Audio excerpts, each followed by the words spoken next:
Only do it when I say, and then we'll all go play. I wake up to that fucked up nursery rhyme way too often. After years of therapy and drug use, I'd say it's down to once a week. My name is Bonnie. Well, at least that's what I go by now. I changed my name the day I turned 18 as a small birthday gift to myself. My original name is Martha, and I had a slight claim to fame that I didn't choose. You see, I was the only kid to survive the batshit babysitter. That's usually what she was known as in the tabloids. Some called her the naughty nanny, others called her home the devil's daycare. I still refer to her as Miss Jenny. I refused to give any type of recognition other than what she was. She wasn't a Satanist. She wasn't a demon on earth. She was a rotten piece of shit. She was crazy, unhinged, and deranged. However, the celebrity status she received during trials was way too much. The photos and articles inspired cults, copycats, and extremist groups to spew vulgar rhetorics at the mainstream press. I understand that people always have and always will be fucked up, but I've never understood how anybody could have taken Miss Jenny's side. I had to go through middle school and high school with my birth name, and to this day I'm not sure how exactly I did it. I'm not sure if people thought I was a myth or an urban legend, but they sure as hell acted like it. A typical first day of class for me was the teacher whispering my name as if it would offend God by saying it out loud. Some loser in the back of the room would say, "Whoa, no way," in the most unintelligent way imaginable. Some kids would crane their neck to try and see if it was really me, all while I sunk down into my chair. I hated the attention. I hated the way everybody asked me, like, "Are you the real Martha Landon?" Yes, you ignorant shits, it's me, the sole survivor of the devil's daycare, present and ever ready to move the fuck on. Luckily, by the time I got to about sophomore year of high school, most people either didn't give a shit about me or already knew who I was. That's the nice thing about the whirlwind style of the media, combined with the goldfish level memory of most people. Once the media stops having a carousel of fluff pieces and meaningless attention grabbers for headlines, people stop really caring. Every now and then, if Miss Jenny's sentence was updated, I'd feel the eyes a bit more throughout the hallways, especially on the anniversary of the day, which was essentially my Halloween. Once a year, I had to parade around, dodging the questions from people asking if I still remember what happened, or if I still get scared of her. As I got older, my answers became more sarcastic, mostly because they were asking stupid fucking questions. I remember what happened. It wasn't something you just forget because of therapy or time. Despite what the shitty internet inspiration board says, time does not heal all wounds. Time is not some magical eraser that makes the bad times go away. Time allows the body to try and heal, but if you aren't strong enough, the wound will fester and infect the rest of your body, leaving you permanently damaged, leaving you in the state I was destined to be in for the rest of my days. I know what you're saying. Bonnie, get to the fucking point. What happened? Okay, I got it. This isn't a memoir. It's an interview, but whatever. You can't jump right into Devil's Daycare without explaining the setting. You know, truly immersing yourself into the securities that all of us kids felt each day at Miss Jenny's house. Miss Jenny was a lovely young woman. She was maybe in her mid-20s, I'd guess 26 or 27. She had long, beautiful, white blonde hair. Her eyelashes looked like black butterflies on her eyes. She smelled like the ocean as well. The aura she gave off was intoxicating, not only to us little kids, but to our parents as well. You see, she was somebody who graduated college with a teaching degree, had all the necessary certificates or whatever she needed. However, in the downswing of 28, she hit a rough patch. The guy that she was dating disappeared, the nursery she had been working at closed, and poor Miss Jenny was left with a small house, no spouse, and no job. Started posting flyers all over town that she was starting an at-home nursery. She was charging less than what the nursery in town had been, which allowed parents to save some money, but also allowed Miss Jenny to make enough to support herself. The idea was a win-win for the town. She started offering split-day services, early morning drop-offs, and late pickups. The whole 9 yards. She was able to stay busy, yet stay making money in a tough time. Everything was moving flawlessly. My parents needed Miss Jenny only 3 days a week, due to my mum being able to work late on one night and be completely off on Thursdays. There was a point where I was sad on Thursdays because I couldn't see Miss Jenny or my friends. We'd sing songs, have story time, play in the backyard doing different types of games. Miss Jenny had a high fence in her backyard, so kids could run all the way to the back of the yard and run to the front without her needing to worry about people getting lost. The only danger zone of her backyard was this large decorative well house. She explained to the parents that there was not a hole, it was just a fake decoration that reminded her of her childhood, to ensure that no kid could get hurt.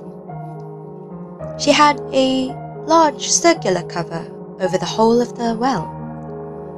Most of the time, the kids use it as a home base for when playing tag or any variation of the game. One day, Miss Jenny sent all the kids home with a flyer asking all the kids to come for a small birthday celebration on a Saturday in the summer.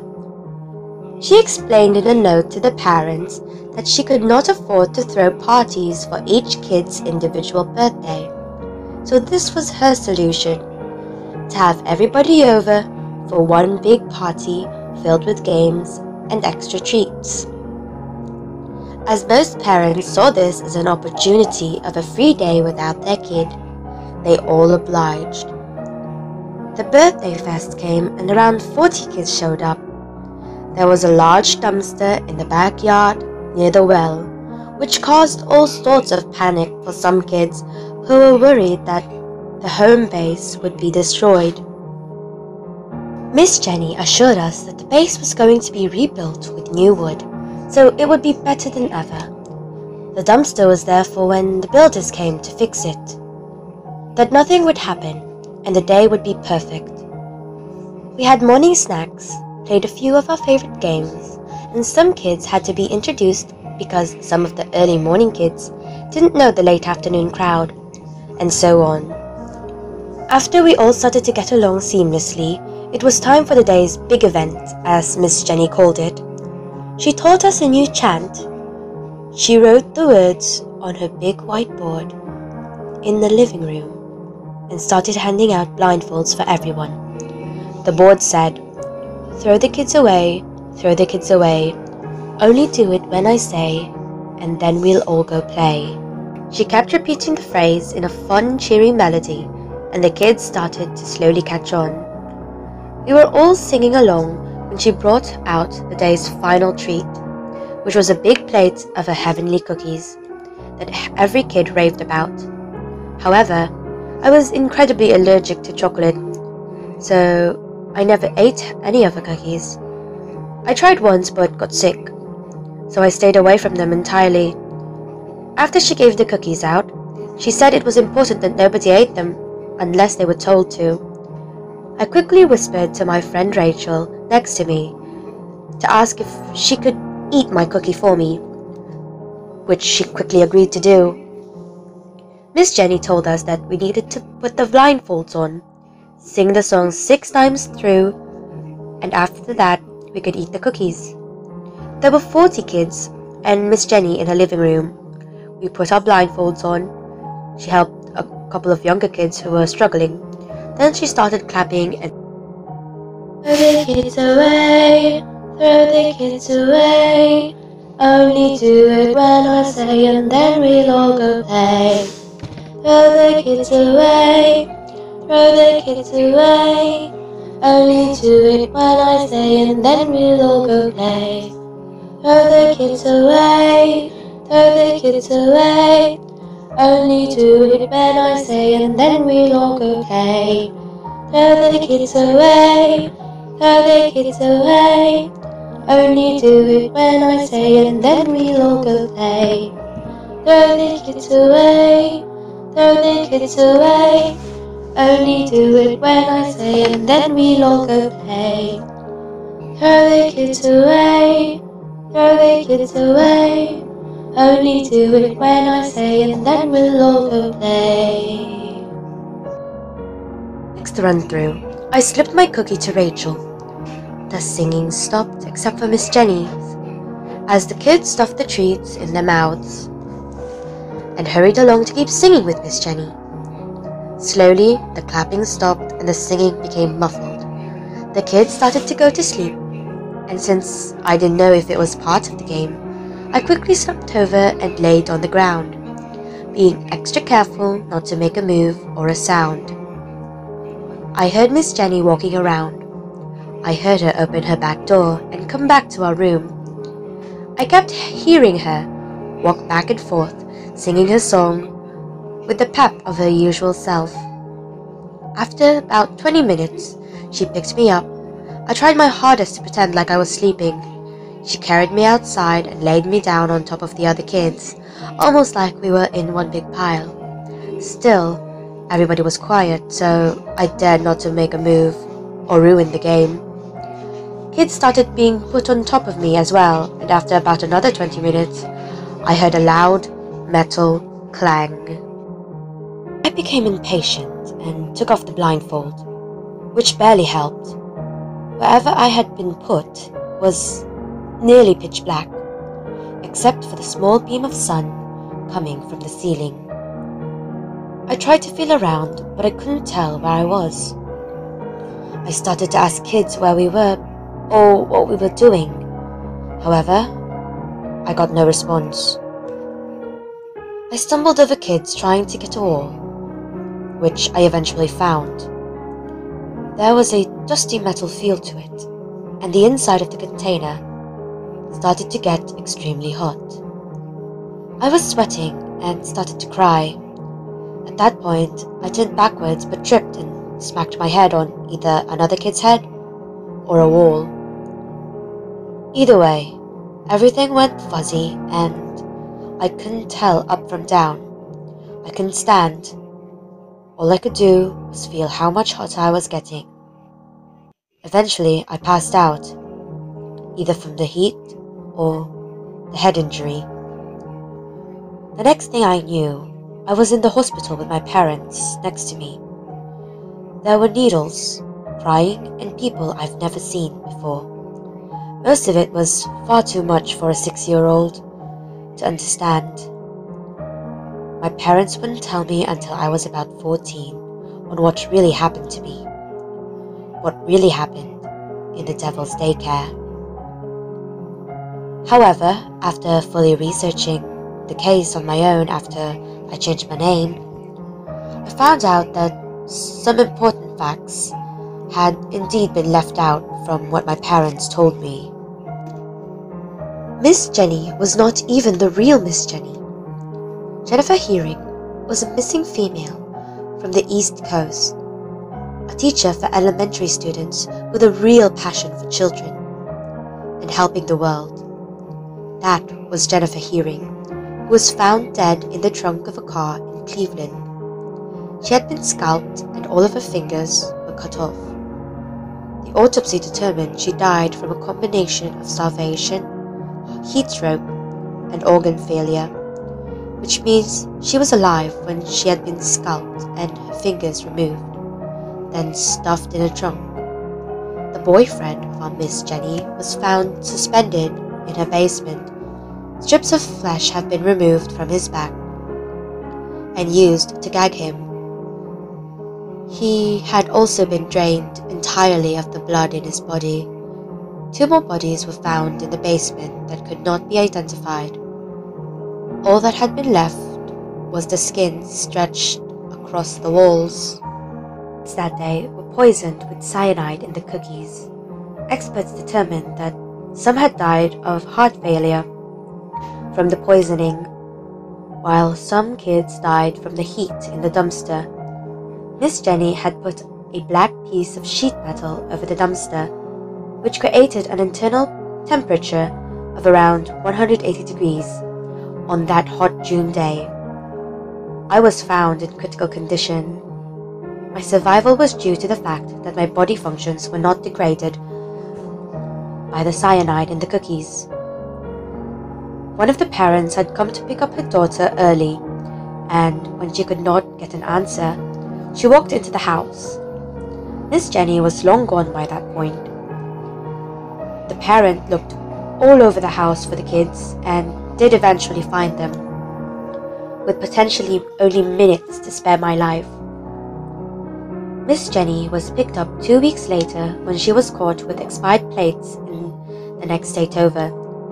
She was found at a rest stop sleeping in the car.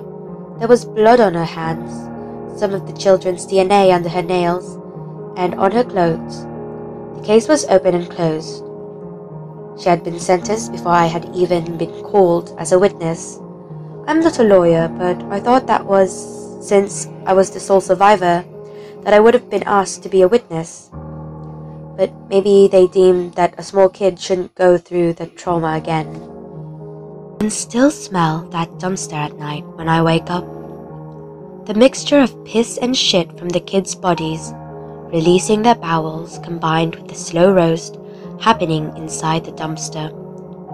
That smell has ruined my sense of smell and therefore taste for the rest of my life. I'm still terrified of the dark, and I still will not accept food from strangers. I just recently started being able to eat out at restaurants again. But this isn't why I'm here. It's not why I'm being interviewed. You really want to know why I do not support the death sentence of Miss Jenny? Why I do not think she should be extended in a sentence? I'll tell you why.